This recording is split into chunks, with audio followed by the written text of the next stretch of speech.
Bagay na ating ginagawa na nakakasira sa ating thyroid. Una, here are 3 daily habits that are secretly damaging your thyroid if you're over or underactive. So nakita natin sa video na ang paggamit ng bleach ay nakakasama sa ating thyroid. So dahil na rin siguro sa matinding amoy. So iwasan po natin ang paglanghap ng mga bagay na masyadong masakit sa ating pang-amoy dahil ito rin po pala ay nakakasira ng ating thyroid.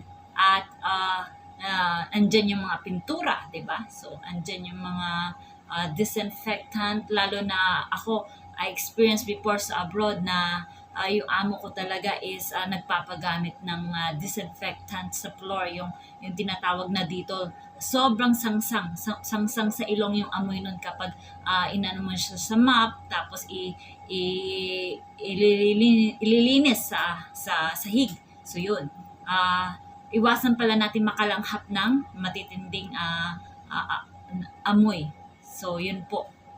1, if you're using bleach to clean or for your laundry, that's going to displace your proper iodine in your thyroid. So try to use some more natural things in your home. So number 2.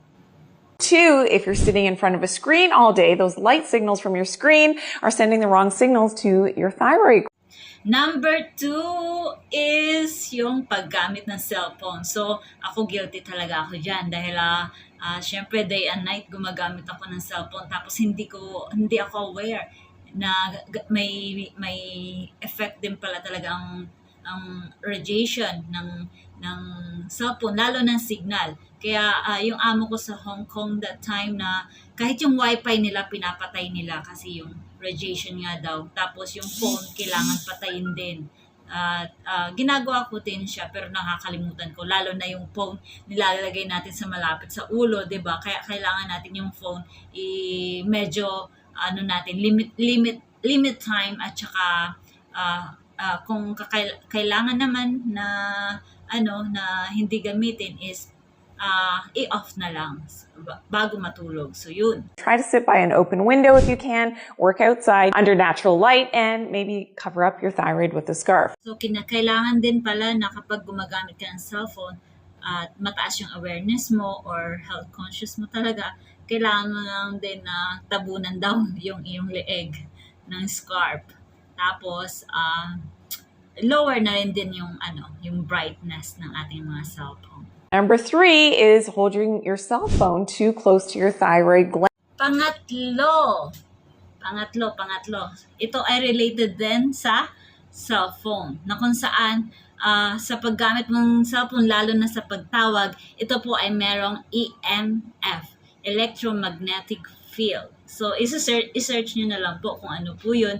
So, kailangan pala natin kapag tayo ay gumamit ng cellphone, ay kailangan natin na kapag tumawag is avoid po natin yung cellphone sa ating tenga, malapit sa tenga at sa thyroid kasi nga 'di ba yung electromagnetic force, EMF ay may bad effect din sa ating health. So kailangan mo na lang i-distance siya kapag tumatawag. So, marami akong nakikita sa Hong Kong, lalo na, syempre, yung mga tao doon, mga disiplinado yun, lalo na sa mga health nila.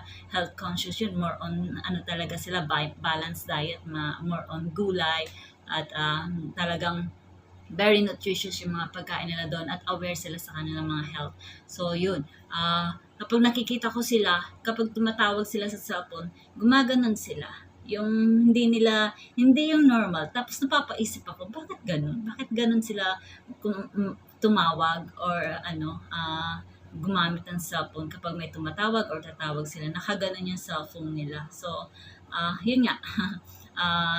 Alam ko na pala ngayon na may electromagnetic force. So, EMF damage is going to offset the normal functioning of your thyroid.